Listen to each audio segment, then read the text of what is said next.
Eureka Springs is one of the most incredible places I've ever seen because it's crazy. It's like not even possible. I mean, I don't know if you've Yeah, seen pictures, but when you get there, um, it's the streets are like just they're just built on these yeah, spirals, and yeah. it's crazy. I mean, Mm-hmm. you'll be driving down these little streets, and you can barely fit two cars to pass each other Mm-hmm. on some of the residential streets, and the house will be literally built on the edge of a cliff, and then Yeah, the patio is hanging over the cliff. I mean, it's yeah, crazy. It's crazy. It's a crazy place. It really yeah. is. I mean, it's just like I don't even know how to explain it, but yeah. So I've been there, and I heard Pinnacle Mountain up there is supposed to be really Okay, prolific, and then of course down in Hot Springs, I think it's Mount Ida. That's where a lot of okay. people do. A lot of people do the crystal hunting, Mm-hmm. and somewhere in my files, I have a contact down there. I've got a couple of friends down there, but I got a contact down there that actually works at or owns one of those crystal mines. Okay. But That's I would imagine that yeah. they're all over the place in Arkansas, to be honest with you. Yeah, that's what I figured. Um, yeah, we're gonna stay.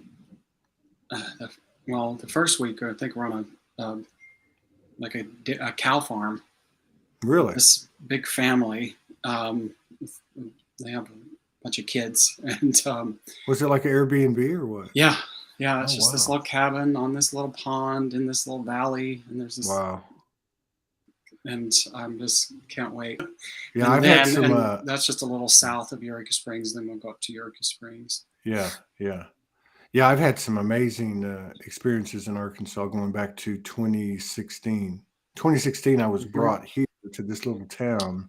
Okay. I'd never been here, and I ended up living here Mm, 4 years later, which was crazy. But yeah, there's like a swimming hole 17 miles up the road, and I went up there like within the first week I was here, and I think it was October, so it wasn't exactly warm, and it's at the base of a mountain, hmm. and I went in the water. I mean, I did all these ceremonies. I mean, it was Mm, crazy. These apparitions formed hmm. on the water and all came Mm. to the shore. This friend of mine was there. She witnessed everything. Oh It was wow! crazy. So this is 2016, or when you moved four No, years this was later? 2016. So I came in 2016. I left Houston. That's when I hit the road. And Okay. I came here for 2 months. And then I came back the next year with Morgan and did the first live Soulogy show ever. Hmm. I streamed it. And then I came back the next year. And then I came back the next year. It was all just by, supposed coincidence. And then we ended up getting a place here. There's Hugh. Hugh's here. Hi, you. He's He was going to be coming across the Almost, pond. almost here. Almost here.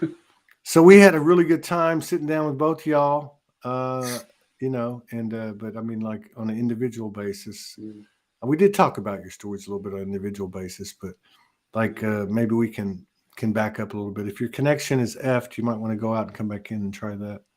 Um, but yeah, so how did it all start for you? I mean, I like to mess with people and say, have you always been this weird, or did you have a wake up experience? But did you? Absolutely. How did it go for you? Absolutely. came, I'm always. came came in weird. Yeah, exactly. Right. Um, the okay, the whole thing. Um, well, I remember when I was really open and expanded and expressive, and dreaming of being Superman and flying and staying up high and just on the roof, in the trees, this in nature. I mean, well, I grew up in north of Beaumont, about 45 Okay. minutes north of Beaumont, and Was that around Jasper? Or did we talk about that? between Beaumont and Jasper. Yeah. Okay.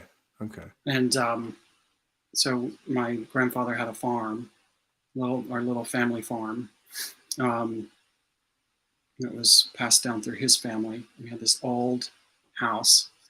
I think I did a little writing on it, a little piece of prose about it a while back. This like these plank walls with knot holes, no insulation. So if there's a knot hole, the outside. This pointed roof, like kind of thatched How old roof. was this house? This house must have been 100 years old. My grandfather helped build it when he was 12, I think. Wow. The old family farmhouse, and that was my earliest years. And so, and we had acres, and then there was wood. It was a dirt road, and there was woods, just all woods. And we would go, and our thing was that if you can't hear me call you for dinner, you're in trouble. Because we would be miles from the house and barefoot, really? Just nature. Wow. And we had the drawl, I had the southern drawl, everything way back then. And so it was just like natural to just be in nature, be one with nature. And I was very expressive. And I remember, my best friend, I'm at my best friend's house now, my best friend growing up that I met first day of kindergarten, and we would line up for recess, and we would try to be in the front because we would race out to get our swings, our favorite swings first. And we would swing and sing, just blare country songs at the top of our lungs without a care in the world, and all the communities driving by right in front of the playground. And I remember that freedom and flying, and then we would fly off the swing set and fly through the air. Yeah. This complete freedom. And then I started processing and realizing where I was, and school, education, the system, and I was different. And then I went through long periods of just going out in nature in a different way. And I started to brood, and all of a sudden I was just like, "Why? How did I get here? What am I doing here? This doesn't make sense." Wow. So how old were you, like a teenager when this was happening? That was started in, let's see, middle school.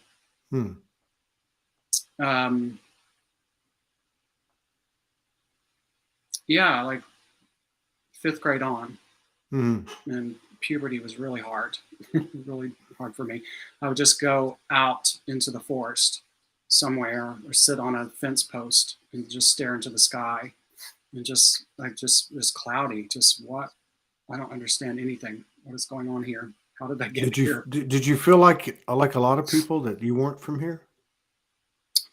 Well, yeah, everything felt foreign. I couldn't formulate anything. I mean, it's in this little town called Fred, Texas. And I went to an elementary school in Fred with 50 students. Wow. I think there were 250, when I graduated high school, there were 250 students in our whole high school. And that was six different towns put together. God. So that's like 50, 60 people in a class. Yeah. Yeah. I graduated with 55, I think. 55. And so I didn't know what I was questioning. There was no reference. And I just knew that things were weird here. Whatever here is, it was weird, and I was cloudy, and I had so many questions. And I didn't even know what the questions were. Yeah. And then, and all the lessons started coming. And the victim consciousness, the collective victim consciousness wanted to come in and see if it could set in through my teachers, through mainly, I mean, I had some issue because I was different, and like even, I was talking to my aunt the other day, and she was telling me this story. Was my mother's youngest sister. So she was still in high school when I was like 2 years old, and she was a twirler in high school. And so I thought it was magic. She would practice out in the yard. She'd have that shiny stick, and it'd be spinning, and she would toss it. And she was telling me stories the other day about how I would come out there with her and just clap and be like, "Do it again, do it again." when I was 2 years old, and they always told me that I would pick up a stick and try to twirl with her. So in the Patriarch in Fred, Texas, that is not okay.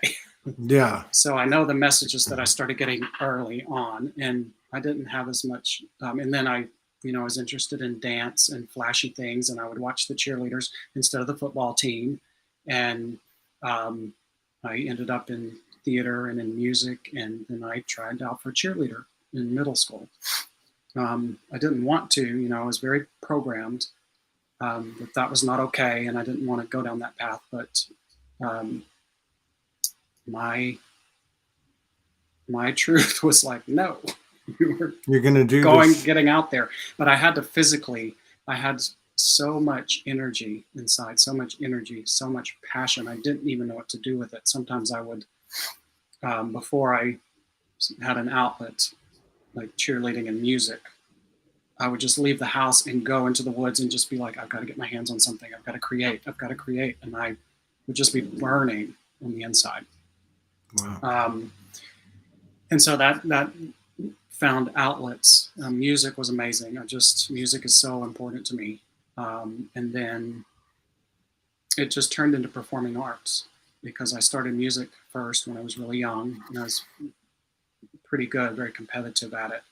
And then, but I was working on gymnastics. There's really nowhere to go where I was. Right. We couldn't afford it anyway. So I would just teach myself, tumble in the grass.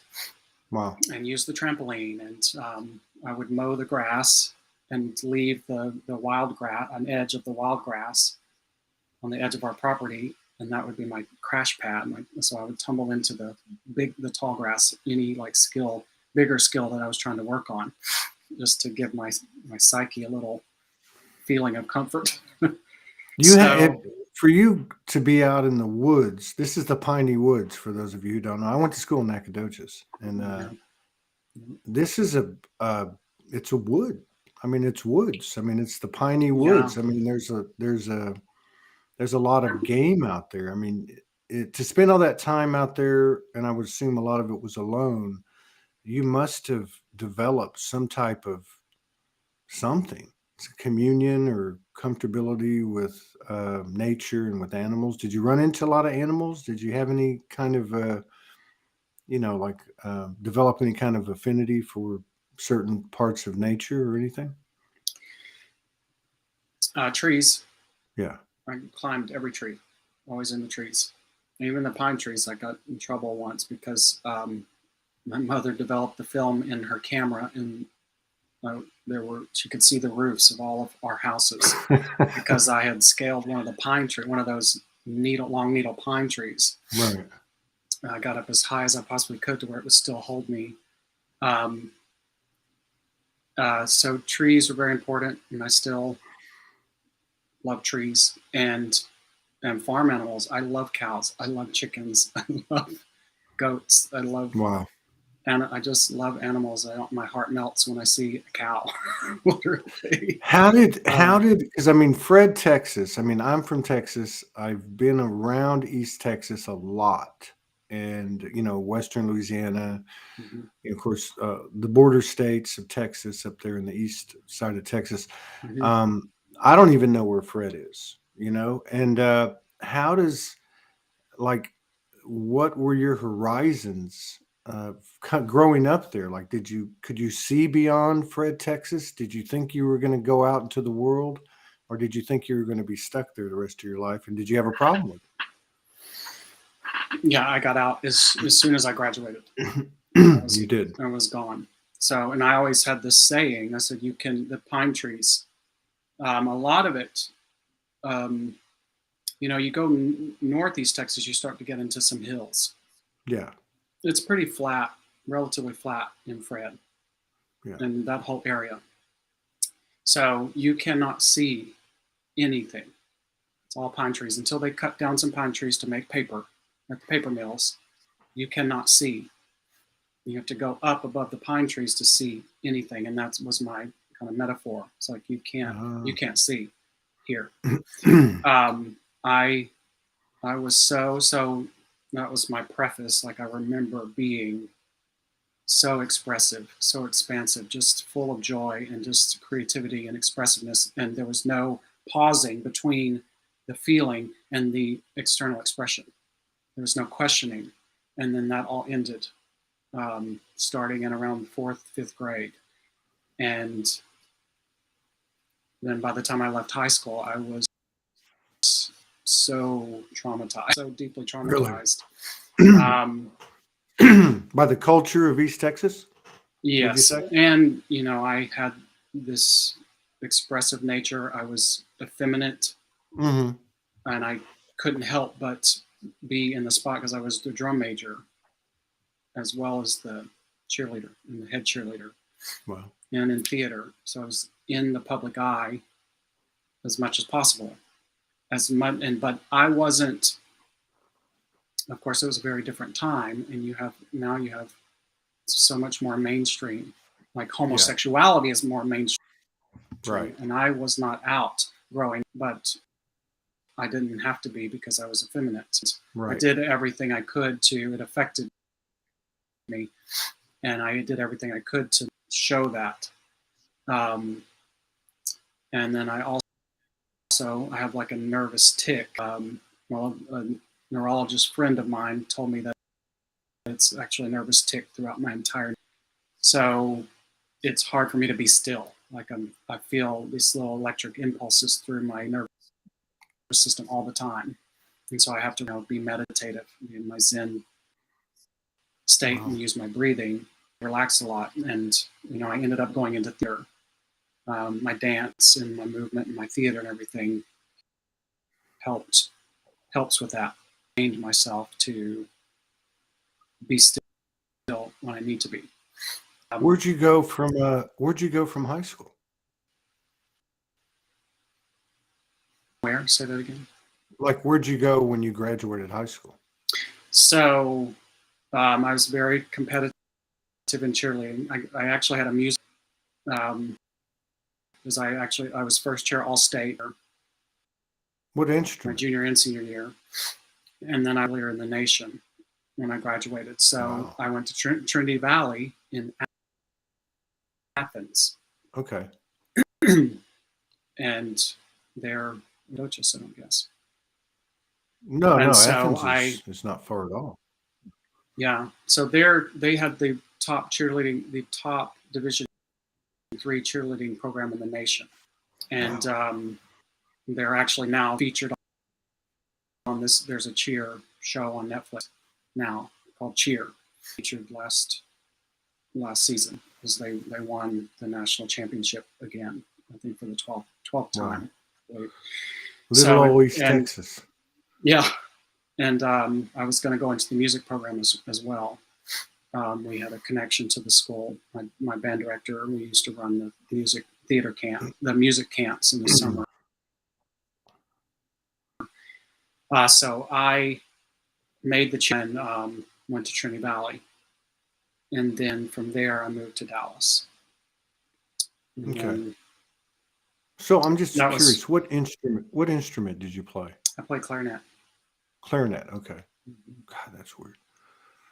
That's weird. I had to.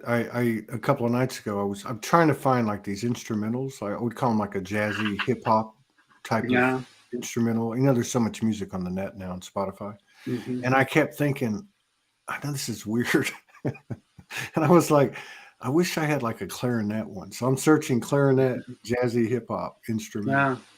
So well, do you think of the clarinet as a jazz instrument? I don't know. I don't know why it came in. My friend Ty, who actually comes from Athens, strange enough, he's from Sedona. When you go to Sedona, I'll hook you up with him. He's incredible. We make some videos. We just do like yeah. I did. Long hair guy. I was there. I saw some. He's from Athens. Yeah, he's from Athens. Bass flute. That was so cool. He grew up in Seagoville, Duncanville. Really? Yeah. But and he's very looked familiar to me. Well, maybe you know him, but anyway, so he has a flute. He'll play he'll pull out the guitar, pull out the flute. He used to play the saxophone. I've never heard him play it, but I think that's an alto flute. I think. Yeah, Yes, I they think call that an so. alto flute. That's so Yeah. cool. I love it. I don't know. I think probably, yeah. I think I'm not as much of a music person as you are. I mean, I love music. Well, But I think the clarinet to me is, yeah, I would consider it. it's because it's Yeah. classically, you do hear classical artists, classic artists, Yeah. mid-century artists playing the clarinet, playing jazz Yeah. clarinet. But if you go Yes. to a jazz program in a university, clarinet is not a jazz instrument. You cannot study jazz on the clarinet. Yeah. It's like that's, you know, I thought about, for me, I thought about kind of doing my own research and kind of looking into the jazz genre for myself Well, I'm sitting on here and I clarinet, but you can't. can't study it. Yeah. We have a little bit of a lag, so I'm not interrupting you on purpose. But Okay. I just know from my own research, and I can't tell you who it is, but I know that there's a pretty prominent clarinet player, and I'm talking like maybe the 20s, 30s, and 40s. Of the stature of, say, a Charlie Parker, Yeah. or Yeah. there was somebody that played the clarinet that was pretty well known. Mm-hmm. The jazz orchestra. I can't remember who Yeah. it was. Yeah, that's pretty cool. Love So it. you end up going to Dallas. Now you Mm-hmm. were still at school. Now let me just back up a second. In it, up to the time that you left Fred in East Texas, and you're spending all this time in nature, did you have any type of paranormal experiences? Because I know that's a very rich area. Having been out there Mm-hmm. for a few years, I know that there's you can say ghosts, you can say nature spirits or whatever. There's indigenous presence there. I mean, even if they're not incarnated anymore. Did you Mm-hmm. have any type of feeling as far as that went? No. I mean, I never consciously connected with anything or saw anything visually. Mm, Um, it was just this oneness right. with my environment. Um, yeah, I'm trying to think back because in my path right now, I am really paying attention inside to see what I am picking up on that I see. that I'm not realizing, and that Right. may have always picked up on that I'm not realizing because I don't know what's going on inside of anyone else, except Right. for when have this level of entrainment with someone, in person. But no, I have later, um, and I may be forgetting about some things. No, it's all right. Um,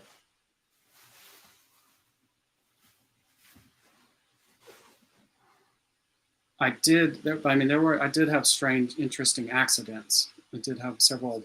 Well, my mother had several accidents when she was pregnant with me, and I had several accidents, getting hit in the head, which I've been just kind of working on, just to make sure everything is lining up now, Yeah. for sure, physically, which is interesting. So I don't know if there was. And of course, I don't know where it's coming from.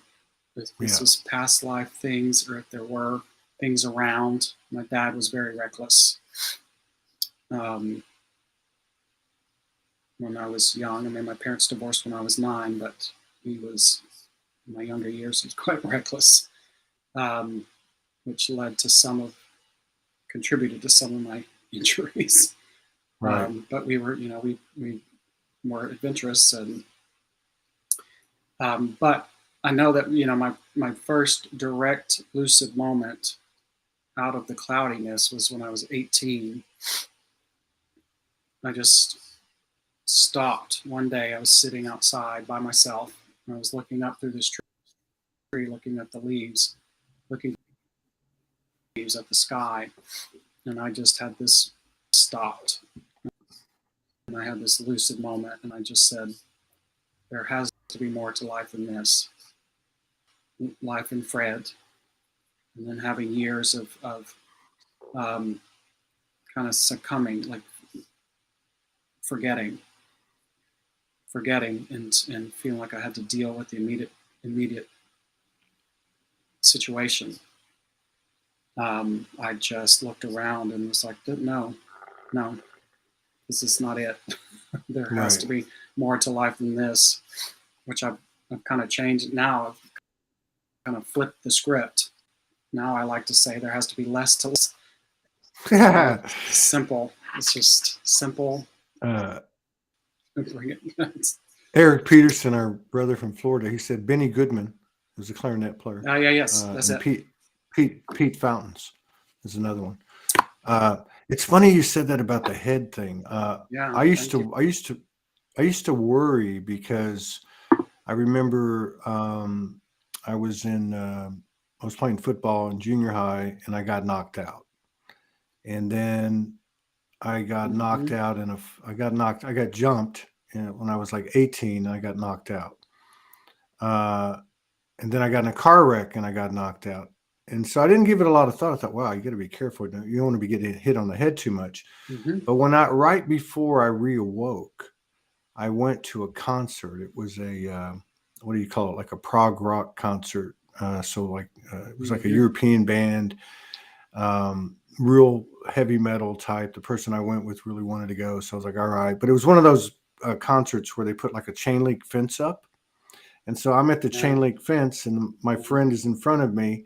And I've got my arms on the fence because people want to come and get in front of you and jump the fence, basically. Yeah. Anyway, so I was like, 49 years old. I mean, I don't know what the hell I was doing there, but I was like knocking people back and helping the bouncers throw them out and everything. But anyway, when the concert was over, I was walking around, and this would have happened about 2 months before I had this wake-up experience. And some guy came with a chair and hit me on the back and then tried to key me in the face. He did key me in the face. But I ended up having like post concussion syndrome for about 2 months, where you would wake up and you'd be dizzy and so on. But something told me at the time that there was a reason I got hit to shift something. And then just the other day, I'm talking like in the last 2-3 days, I was watching an account of somebody who had, I guess, clearer intel that what happened to them was they got hit and they were told this is why, because it was to dislodge something or open something, in the head. And I don't know why I'm bringing that up. Just the fact that it's kind of similar to what you're talking about. Maybe there was a connection. Well, yeah, there's a connection because I forgot. I was thinking of all the times I got hit in the head when I was young, but I got hit in the head with a lead pipe in Houston. Someone was trying to get my wallet. And that was the same situation. I knew I was working through some things. I was really working through some things, and then I ended up. I was actually in. Was I in New York? I think I was living in New York. In a show in Houston. I was back with us. I was in a group, and we were all together that night. And I ended up getting locked out of the apartment complex, and got lost. All the street, it was so it's right there at Midtown, right there next to downtown, where all the streets curve and turn. Yeah. And I couldn't find my way back. I just had to walk to my car. I kept getting turned. The streets kept turning away from the direction I wanted to go. And these two guys rode by on a bike, and then they kind of came up and confronted me. I hit a dead end in the road, and they came up and confronted me, and I ended up getting hit. My sovereignty came up, and I locked eyes with the person and stepped forward instead of, because I don't, living in New York, I lived in New York for 15 years, so I don't carry a wallet. I carry my cards and little cash in my front pocket. And so I didn't have, he asked for my wallet, and I was like, I don't have a wallet. And I was locked eyes, I stepped forward, he showed a little fear, and I was like, okay, and he's going to run. And then I caught the other guy in the peripheral, and it scared me. I turned and looked, and then he got me in the head. And then there was a pretty deep actress in the show with me who was the one that said, I just, knowing you, I don't know why that happened to you. I'm just trying to figure out why that happened to you. And I didn't say anything, but I was like, yeah, I know. Because by the time they got, it was bad. I mean, I think I had 13 stitches, and I did have a brain bleed. Wow. That was right after Natasha Richardson passed away, and that's what the doctor told me when he came in the room. Well, that wasn't too long And ago. That was like, what, 10 years ago? it was 2014? What show was that? I think Miss Saigon. That was 2010, I think. 2010. So, so that, yeah, it created a big opening. But by the time they got me in the ambulance, the police had gotten the guys, rounded them up in the streets, and they brought them to the door. And I just looked. It was traumatizing. It was obviously traumatizing. I've been through things, but I was in a real state in that moment. And when they swung this guy in the door, I locked eyes with him, and I just saw the whole picture. I just melted because I saw his whole picture. He was out on probation as it was, and I could just see him so defeated. And then my heart just kind of Wow. melted, and I just realized. They said, "Is this the person?" And I said, "I really not sure." I couldn't, because I honestly couldn't say for sure. But and that, like when I melted, when my heart melted, then the whole past like so many years started shifting, and I was like, okay, got it. Something needed to bring me back to my sharp vision, because I had been Right. cloudy, dizzy for a while. Other things, for other little tests, big tests, little things in this path that we're on in this current lifetime. And that happened before that. But yeah, when you were telling your story, I was like, oh gosh, yeah, it's the same. It's like something, know exactly what you're talking about. Something had to shift. Yeah. Something had to be. Yeah. Mm-hmm. Yeah. I always considered it a universal 2x4. Yeah. Yeah. Because I was, I don't know if I was ignoring, but because I could hear it never, that voice never leaves you. Mm-hmm. But I wasn't abiding by it or something. I don't know. But I just know, and I knew at the time, like you did, I was like, something's going on. Mm-hmm. Like something's happening here. And sure enough, 2 months or 6 weeks later, everything flipped. Mm-hmm. But yeah, I saw that the other day. Somebody was talking about it just in the last couple of days, which must be relevant to what, if you're bringing it up. Yeah. Mm-hmm. So you've been around. You lived in New York, from East Texas, from Fred, Texas to New York City. Circle back. Yeah. No Wow. idea when I lived in Fred. My mother would travel. Like most of my family has not traveled and not been. They really stayed around East Texas, especially my mother's side of the family. But my mother did travel out to visit me wherever I was. I mean, I lived in, went from Dallas, I think, to Miami, back to Dallas, then to LA, and then to New York, and then I lived in Boston. God, must have been a hell of a culture shock. New York was back and forth between Houston. Yeah. Her first trip to New York, there was a Ben and Jerry's like 5 feet from my apartment door. And she loved ice cream so much, but she would not, if I was working or rehearsing, she would not go out my front door and whip around. No, that's a totally different. It's like a different dimension, than East Texas. Yeah, it's hard for me. I remember. It's just, I don't even know. I mean, now now it's like yesterday. What was yesterday? Yesterday was a whole different paradigm. But just remembering when I was young, trying to go back, it's been so many lifetimes within this lifetime, and that's true for, all of us. Yeah.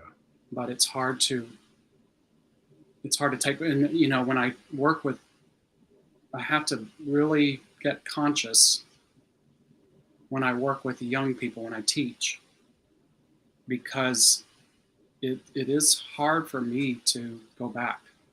I'm an empath, and I can live in other people's shoes if I don't watch myself. Right. I've learned just recently, because I've been with young children recently, and I've noticed that it's hard for me to go back there, which I'm not. You're not going back there. I mean, we were it was a very different time. Yeah. Yeah. Like, we were young compared to this Well, I mean, paradigm that even the like, kids are living in today, but still. no kidding. And being in East Texas, um, which you could say for a lot of parts of the South, the rural South or the semi-rural Mm-hmm. South. Yeah. Mm-hmm. You're talking, because I went to Nacogdoches in the 80s, 1980. I went in 1980. Yeah. So 80, 81, 82, 83, 84. I worked all over East Texas. I was running a landscape company. Mm-hmm. And so I interacted a lot with people from all, but there was a totally different environment then. Totally. Like Yeah. there's not even any comparison. Was there a time when, through your experiences, was there a time that you just you said to yourself, something is going on here? Like something's bigger than what it seems. I think you kind of alluded to that earlier, but like there's something more to this or that type of thing. Did you have anything that just I kind of was like I was turned you? looking for when I was looking for that when I was young. Mm, I was like, "Where's the magic?" mm, It's like, this is supposed to be magic. I don't feel magic. I don't see magic. My parents are fighting. mm. Where's the magic? Like, I couldn't. That was the cloudiness. Was, how can I feel this creative creativity and this magic and this passion inside, and everyone's fighting. Right. I needed everyone to get along, and I was the peacemaker, and my parents divorced, and my mother hated my first stepmother, and my dad would kind of parade her around on purpose, but my son wanted to really kind of sit down and listen to me, Really? give me her ear, but I wanted them all. I was just like, so she's the stepmother, you're the mother. Why can't you get along? And Right. it was painful. I experienced it as very painful that the world didn't get along, Yeah. and that was the cloudiness. And then, just when I would express myself, it was okay when I was young, but when I got up into fourth, fifth grade, my teachers started getting flack from teachers and people trying to just pull me down, hold me back, and um, I'm being very aware of that now, especially for myself and working. It's like any of that programming, it's in me. I have it. It's there, and I can access a disgust at any. I can access like a preference for someone else to be a certain person at any different developmental stage through their adolescence. I have access inside to this judgment or this need for different, and I have to really. I've been actively looking at all of that lately. That's not how I act and present myself. I'm this kind of the spiritual, the Zen teacher in the That's bunch. just, Anytime I'm with I, someone, but it's in there and I can see it. I can yeah. feel it, and I know it. I know where it comes from. I think that's got to be a superpower today. That's got to be like an empath quality of because the empaths, super empaths like like to take on, but to actually take in, right? Like to Mm-hmm. actually go in Mm-hmm. introspectively. You know what I mean? Mm-hmm. Because I don't think we realize, even as much as we want to deny it, how much of our patterns and behaviors and second nature reactions and so on are our father, our mother, even partners that we've spent extended time with, or siblings that we've spent extended time with, or friends that we spent extended time with, where we actually pick up those things that we think that really we observed. You know what I mean? But because if you spend enough time in that type of interface, you almost have to communicate in those terms to have any type of perpetuity to the relationship. You know what I mean? And so I think that's a really powerful, I'll call it a superpower, to be able to look inside yourself and actually look at those things that and even being open to the fact that, hey, I might be like my teachers. You know, that's because I'm a big believer that open-mindedness and openness to everything is essential. And of course, it's always a work in process, but to stand there and deny that I have a superior complex, or that I could be a narcissist, have narcissistic frequencies, or I could be this or that, to me is not a good recipe. It's like, you might not be seeing something in yourself, but I think your approach to looking at those who molded you is really, I give you big props for that, because that takes a lot of guts and a lot of conscientious awareness, right? Well, it feels like I've always been interested, but and now it's like it's coming up no matter what. You have to work on. You have to shine your light on it. You have to bring your consciousness to what's wanting to come up. But it's like that's the magic of life. That's how it's set up. It's all there for us if we pay attention. I watched my mother turn into her mother, and I really, I tried. It's been coming up a lot. My heart so much has been coming through my heart that the other day I really was sinking into, because my mother passed away in July. We talked about that on there.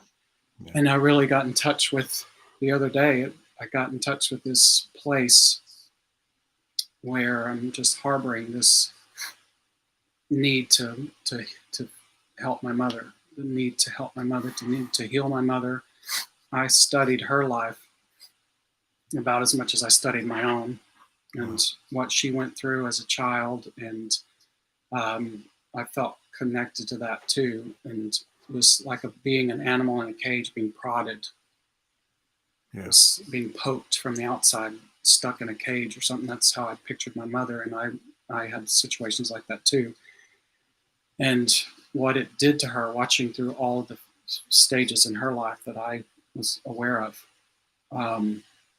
and seeing her in the later years really, like, this is my judgment, but calcify into her mother. And already understanding that pattern when I was in my, when I was leaving Fred, and then I started taking a creative path, I knew I couldn't be like my dad. My dad was so stoic. I saw in him my desire, my passion to create, to be expressive, to be an artist. I know my dad loved music. He loved to sing. I know he wanted to do all that. He didn't do it. And he was so, he died of cancer in 2017. And there seemed to be a lot of anger. And so when I was coming of age, 18, 19, 20, I knew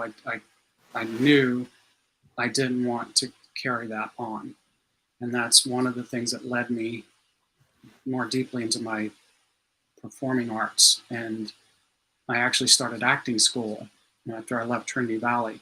I started acting school, partly for therapy. I kind of went through, that was like my first or second dark night, like real visceral dark night that I And I decided I just really was, because I had gotten out of Fred and I thought that was the answer. Right. And then you realize, like a year and a half later in Dallas, then you have to start unpacking because it's all there. You don't just Yeah. move away from problems. It's not external. And that Right. that was huge. That was my first dark Dallas, realizing that my passion and my drive is not going to take me anywhere.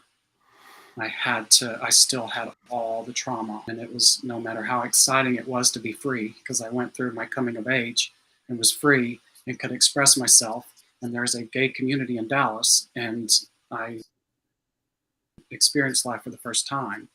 And then that excitement started subsiding. Then what was left was my trauma. Well, that's a pretty good insight. That's a pretty good insight. For the next few years, there's a lag. I'm sorry. That's a pretty good insight to have at 19, 20 years old, though. Yeah. Yeah, that's what. Well, when I had that lucid moment, that was when I was still at home. That was my senior year in high school. I had that lucid moment, and then I started getting messages. People started coming to me. People would give me a book out of nowhere. People would stop me and just start a conversation. After that lucid moment, the first thing that happened was a friend of mine in Dallas just stopped me one day, and he's like, "Do you believe in right and wrong?" And I was like, well, he's like, there's no such thing. He's like, "Are you struggling with old religious beliefs?" And I was like, well, yeah, I'm really starting to think about that and try to understand what to do with that. All the Southern Baptist upbringing, which is very particular for my area, typically. And it just, just out of nowhere, it's like, there's no such thing as right and wrong. And I was like, I knew that was very important for me. Who was this friend? Buddha? Yeah. That's a pretty, really, that's a pretty, it was powerful. It was literally, I started to really understand. I started to really, that things like that were what really helped me to say, okay, open up, let it come in, and just keep going, because if the universe brings you someone in this little quiet private moment out of nowhere, someone that you've known for several years, and then all of a sudden they it's like, gosh, I'm reading this book right now on the life of Jesus, and it's one part is talking about Jesus crossed the desert, Solomon Mountains, over near Tibet, and this little boy called to him and led him up this path from these people, and then all of a sudden turned into Babaji, turned into this really vibrant little boy, smiling and joyful, and was calling Jesus, come with me, and he followed him up the path, and stepped off the path, and then turned, and he was Babaji, this older man. And then it's like, it's kind of like that. I've had experiences like that where, the person didn't change, but it's just like, where did this come from? I've known you for a while, and then all of a sudden it's time for you to reveal yourself. And those things would happen. They would happen on both sides. A year later from that moment, another really, really good friend of mine was like, I will always love y'all, but homosexuality is wrong. I just felt like I needed to tell you that. So I would get the polarities. But yeah, those messages started coming in, and I was really struggling. And then I decided to go into acting school. It was either acting school or maybe it was going to be over. And then acting school would maybe help me work internally, work with my emotional body. And that was connected to my dad. It's like, I've got to learn to express myself, because I got very internal, and Right. I wouldn't talk much. And I was like, I know I have to start expressing. I know I've got to start getting stuff out. I've got to start using this creativity to get stuff out. And that's a big part of the reason that I went to acting school, was so that I wouldn't be stoic and pent up like my dad, which is how I energetically perceived him. Now, are you an acting teacher now? Are you an acting teacher? No, well, my degree is not in teaching. Okay. I've taught I taught some master classes at Theater Under the Stars in Houston when I've worked there. Oh, that's where you were. That's where you were. Theater. Yeah, that was I consider that my kind of my home theater. I'd go back and forth between New York and Houston. I think I did nine shows. But I'm not. I could teach acting, I guess, but I don't. I would imagine. And I like to study. Just continue to study myself, and if it naturally happened, then a lot of people have talked about, pushed me to teach, or that I need to teach. I need to be a teacher. But we'll see. Many lifetimes to go. No kidding, right? So speaking of that, I'm just curious, since we talked, the three of us, like the last couple of weeks, have you been going through anything these last couple of weeks that seems to be an acceleration, or just a lot of people are talking about things coming up that they thought were put to rest. Just a lot of I don't want to say wild stuff, but a lot of wild energies. Maybe, are you feeling any of this? My stuff is coming up. My specific things that need to be worked on is coming up for me. I mean, it's just coming up, and it's in a way that it's clear. It's like, oh gosh, yeah, that. Things are not as cloudy anymore. I mean, the layers are just coming up, and I can see what it is. And it's like, oh gosh, okay, I've got to work on that. How do you go about? How do you go? Oh God, I'm sorry. There's that lag. How do you go about clearing or bringing stuff into equilibrium? I mean, like, do you just use one method, or?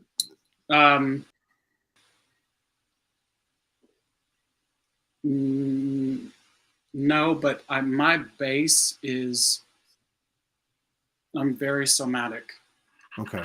So I have difficulty, like, really having a steady meditative practice. Yeah. Every single day. And I have to watch myself, because I judge myself. There's judgment for that, which comes from being my younger years, and perfection, because I was a perfectionist. But I've always been somatic, in my gymnastics, and my dance, and physically moving myself through space. And that was one of my voices. Right. And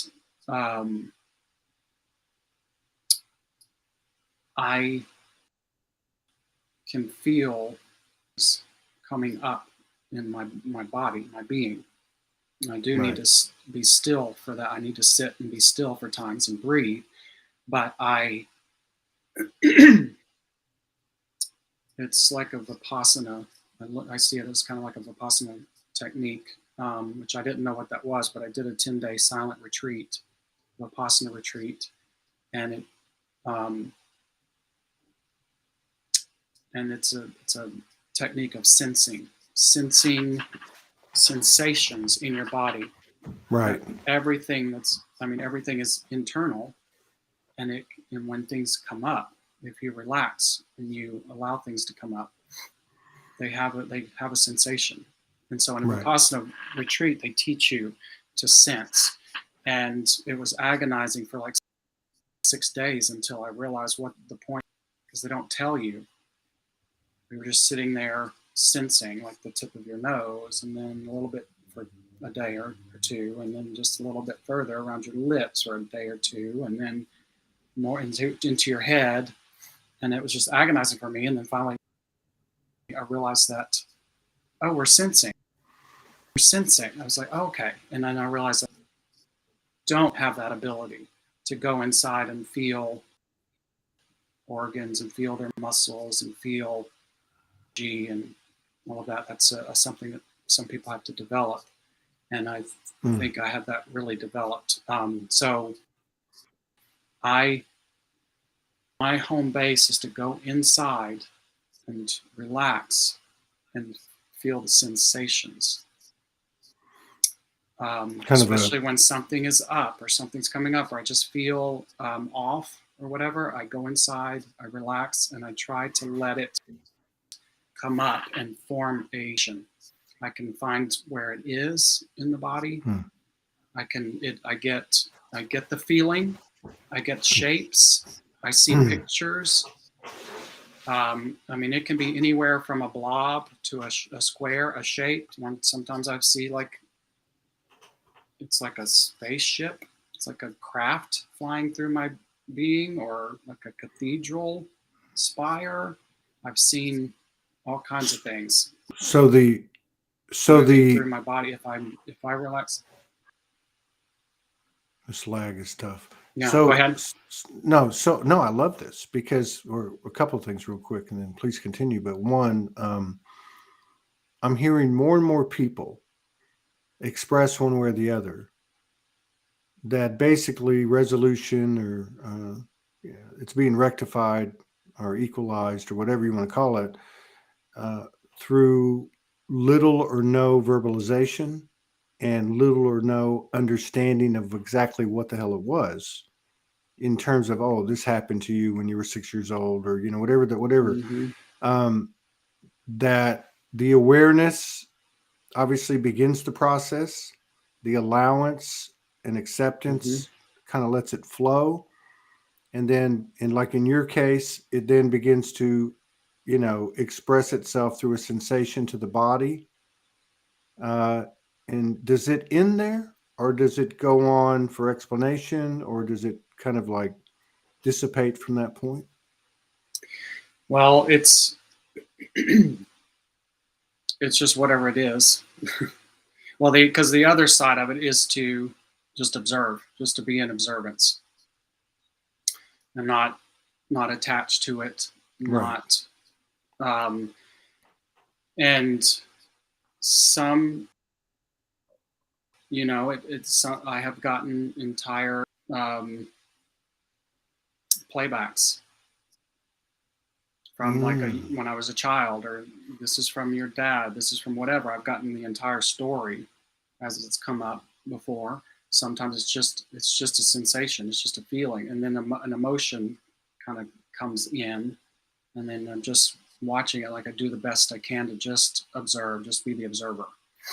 And so I have had it dissipate before, come all the way through and just dissipate.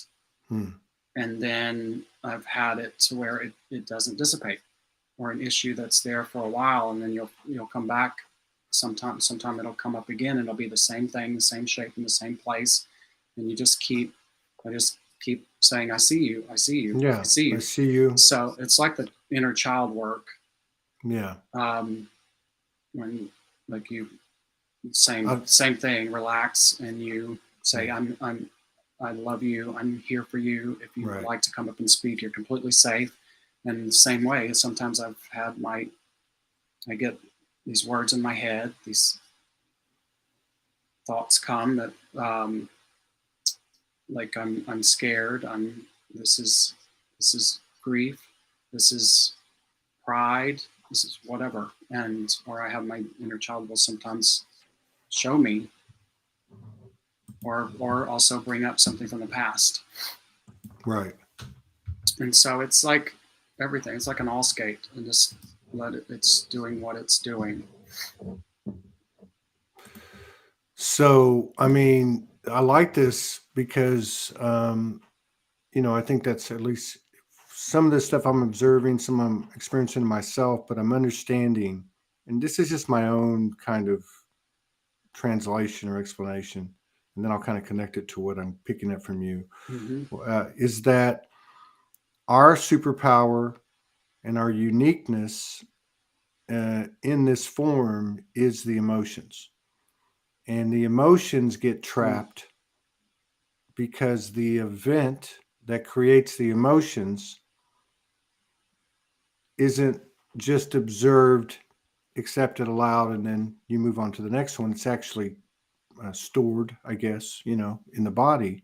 Mm-hmm. So, like the way you're describing this, because as I start to look at my own evolution, and I start to understand my relationship and my oneness with my emotions and those things attached to it, it becomes a power. Now, you're an artist. I'm not at your level. And that's no disrespect to myself. I'm just not, it's other things have been going on in my life, but it's a Mm-hmm. very important thread and stream of my consciousness now. Uh, and my understanding is that, and this is just kind of how it was explained to me a couple of days ago, in this big Todd, little Todd conversation, which was take any and all emotions and channel them into what they truly are, which is just love. So if I'm Mm-hmm. angry and I look at why am I angry, if I go deep, I'm going to find that it's rooted in love, lack of love, that whatever the case is. So Mm-hmm. that kind of was shown to me. And so like you take it and you're aware of it, you sit with it, you own it, you don't push it away, but you don't attach to it as we have where it's become stored in blockages.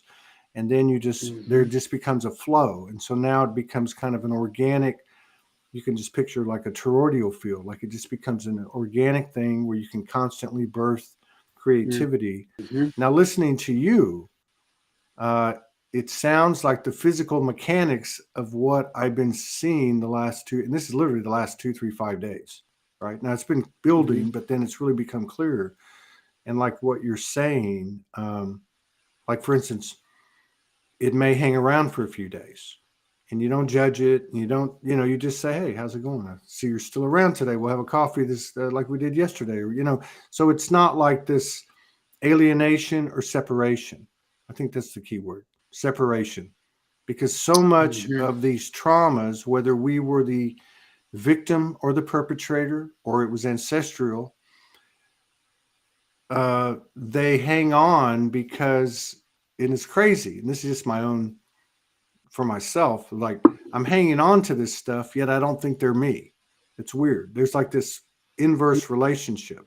Mm-hmm. Whereas what you're saying is you're just observing. You're just observing. You're just observing, and everything's observing, which to me is kind of describes it from like a physiology, like the way you're talking about it, because Mm-hmm.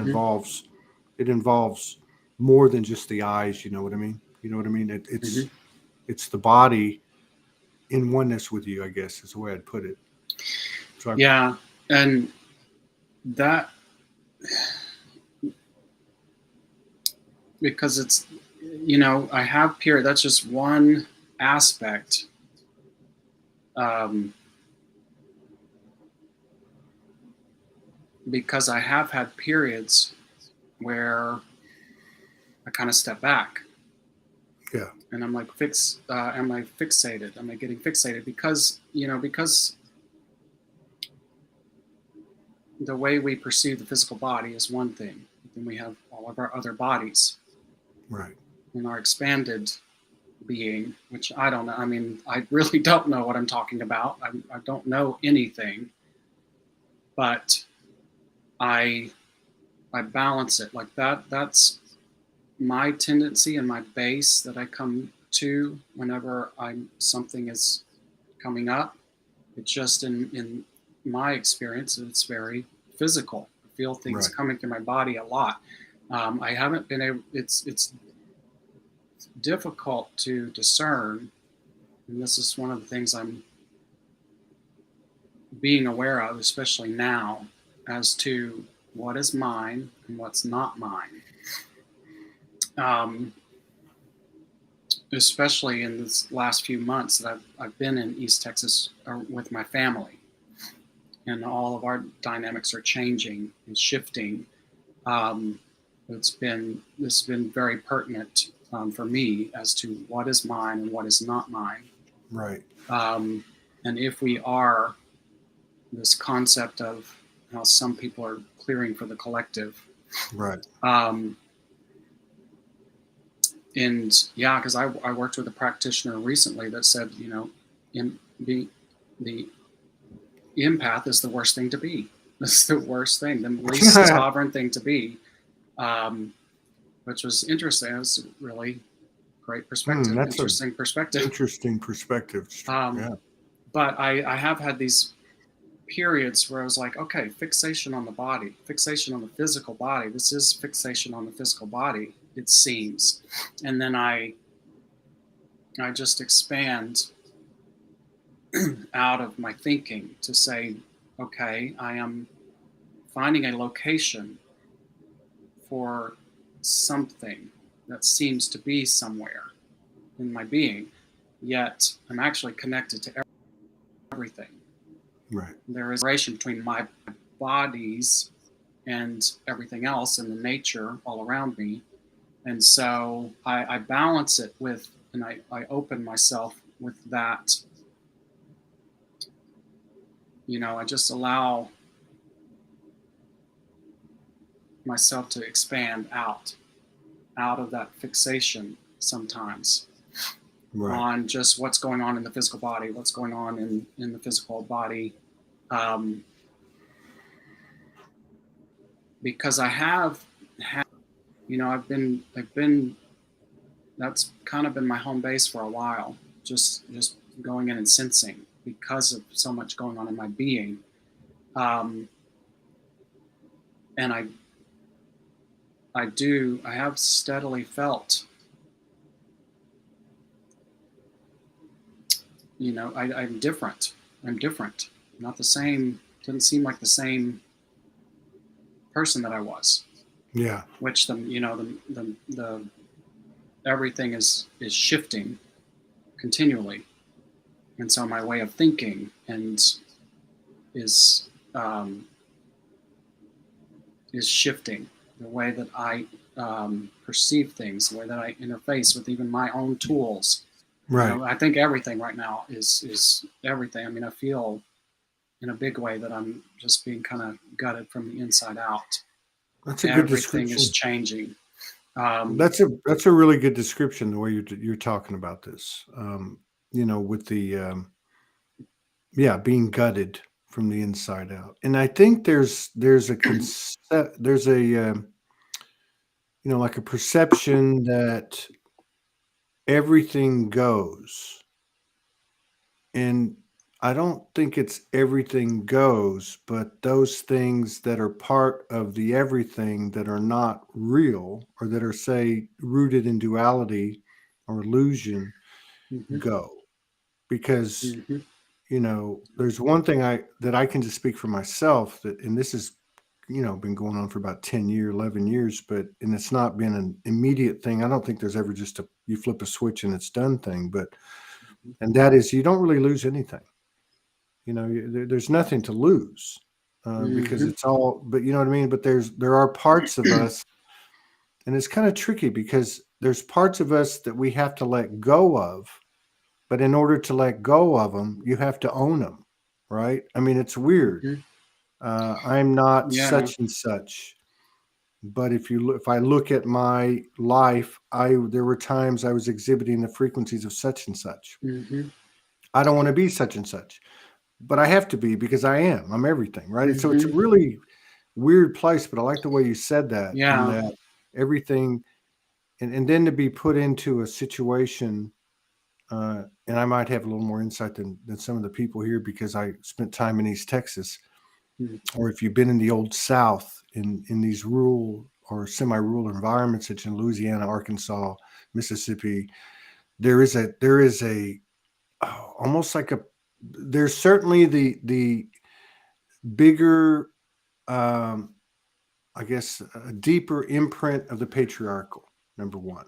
Mm-hmm. Uh, Number two, there seems to be a bigger imprint or footprint left from what I might call the primordial, which is the nature and the natural, and these unspeakable or Mm-hmm. unverbalizable things.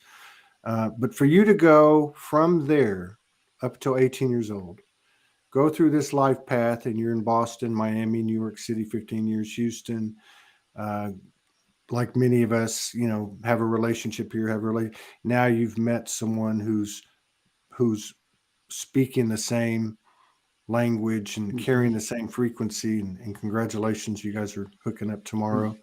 Uh, but and then to go back under the circumstances that you did, your mother transitions, who's probably, I'm just guessing, probably the most impactful person in your life, um, Mm-hmm.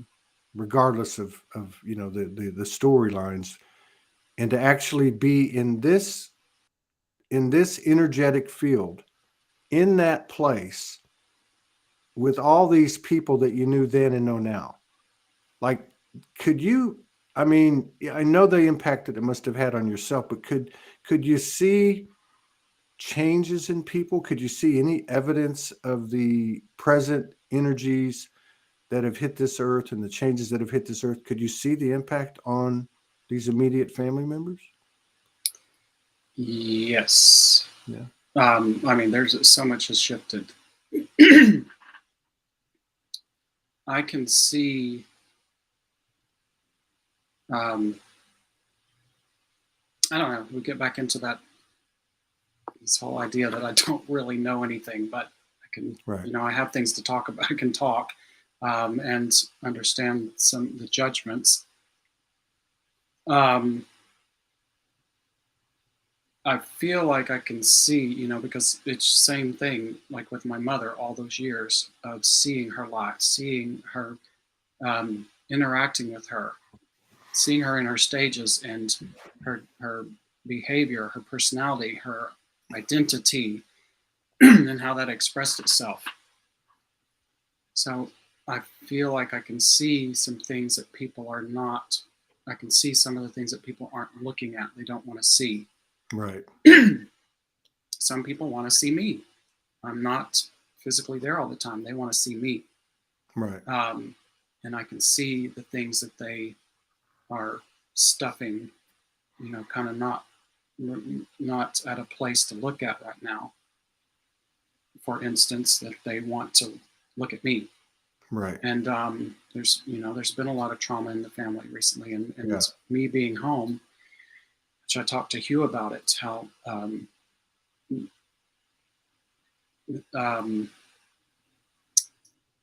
of the side of it that's kind of heavy Right. for me, and that I have to process in myself,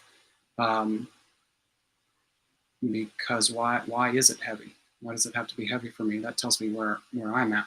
Gives me some things to look at. Well, But there's shifting as well. There's been some, just being in East Texas, and the,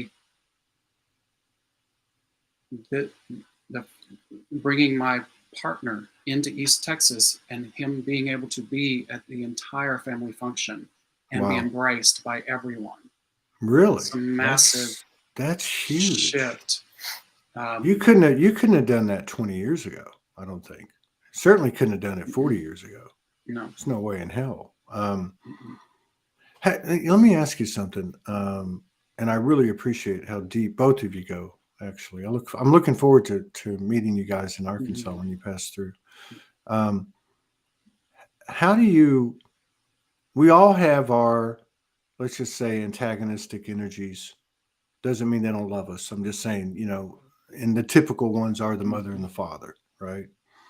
Um, and it could be other people, for some of us, ex partners and brothers, sisters, whatever. But how do you, with your empathic abilities, even with what you've alluded to and spoke to of your mother and your father, uh, how has that served you? I mean, how have you come into a higher alignment or a higher equilibrium or a more oneness or more unity with those mirrors of you that maybe challenge you the most?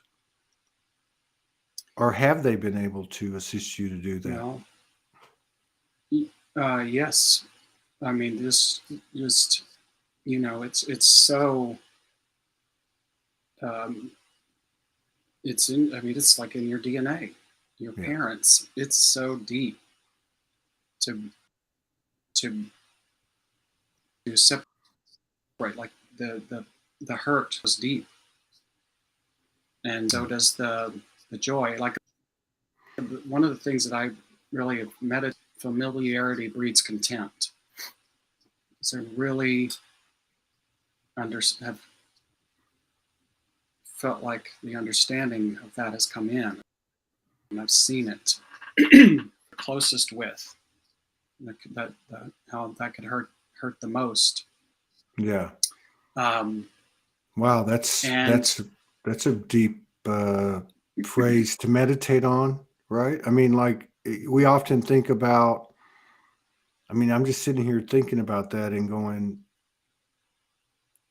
how how much that familiarity creates a blindness within myself to see, for all intents and purposes, to see the soul of that person, because I've been around them so much that I think I know who they are, that they're only this big or contain this much space when actually they're just as infinite as me. But you're right. Yeah, I think that's it's a like very it's like the good. mouse trap. Like when you're Mm. hurt, when you feel a hurt, especially from a family member, it like shuts that mousetrap is tripped. It shuts it, and you're Yeah. stuck. You can stick there. Um, Do you find and any of those patterns want to come forth, like with Hugh? I mean, do you ever like catch him and go, "Oh, wait a minute, that's something." I'm not going to react that way, right? Or is it a totally new field? um, it is new. Hmm. It's definitely new, because all of that stuff is lighter. Right. Um, but but it's the same. That is the process that I went through with my parents to be able to. Um, my mother, your was on my mother 24/7. She was, I mean, you have to kind of picture Delta Burke, Paula Dean, Rue McClanahan, or Blanche Devereaux. I mean, she was Lots of butter, a stick of butter, and everything they yeah, cook. and yes, But it's good. that energy, like that's the thing with her being gone in my family, that energy Hmm. that took up Yeah. all the space. I mean, she took up all the space. Yeah. And it took a lot of energy to be with her. Um, so when you hurt, you really hurt. But to see her beauty, I mean, she only raised her voice when something was not, truly, when there was an injustice. And Wow.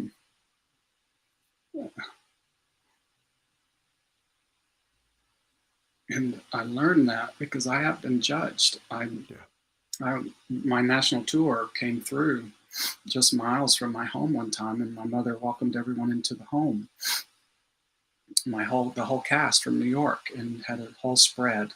She cooked and had a whole spread for the whole cast. And there was a comment made after about look at the low class people that I come from, and that was the first time. I was 23, I think. And that's the first time I had a perspective on my family that was not of their beauty, their loving nature, their heart. And it startled me. And then I also was like, wow, I'm out in the world now, and people are going to be that way. Because my mind, but for myself, I mean, it took a lot to, because at the same time, I was reared the way that we were reared back then. Children go outside and play. Seen, not heard. Yep, not heard. My mother talked. I mean, she could talk and talk and talk and talk and talk, but she didn't want to hear us. I mean, sometimes she didn't want to hear us talk. I mean, she was the greatest mother, but there was a lot of things, and a lot of my accomplishments through the years. She had to work. She had to work 3 jobs. It was still painful for me for her not to get to be there for me. Well, that's tough to do. That would be tough to do in Fred, Texas, a place like Fred, Texas, to even find 3 jobs, wouldn't it? Yeah. I mean, you take care of the elderly. You help clean people's houses, and you work at the one-stop shop in Fred.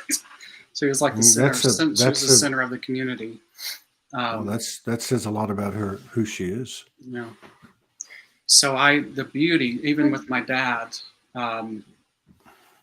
just working through the cloudiness and the programming, to see the beauty, and then to connect that self, because I got shut down. I mean, some of the programming shut me down. My beautiful parts, or my expressiveness, my creativity, got stifled in certain ways by my parents, and I had to see their beautiful sides to bring mine out, which I'm still working on. You know, there was one of the things that has come up now is a situation when I was probably about 9 years old. Right before my parents divorced, and I couldn't talk about this for years, but it was always up. It was always there. I always knew that this is important, this thing that happened. And I mean, now I can talk about it, but my brother and I, when we were little, my brother's just like 13 months younger than me, and we would play at night and wrestle, and sometimes we would play and then didn't want to go to sleep, and we were supposed to be in bed, and my mother would yell at us from the living room, "You better get to sleep. Beat your ass."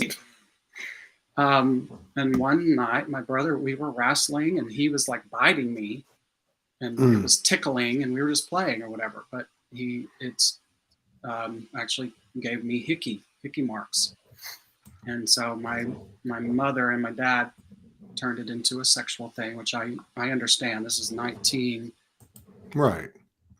probably 1982 in this, and they turned it into a sexual thing, and we got beat and corporal punishment, and then I got kept out of school for like a week. And this was a whole thing. Like I was out of school for a week. My teachers knew that, I mean, I was gone, and it was a whole thing, but all completely covered over, and no one knew what had happened. And my mother didn't speak to me for a few days, and it was I think I had to have never thought about anything adult, anything sexual at all, and then to have been playing, and then to be treated as if it was, in a sexual thing. And then I thought that God was going to hate me and that I was evil.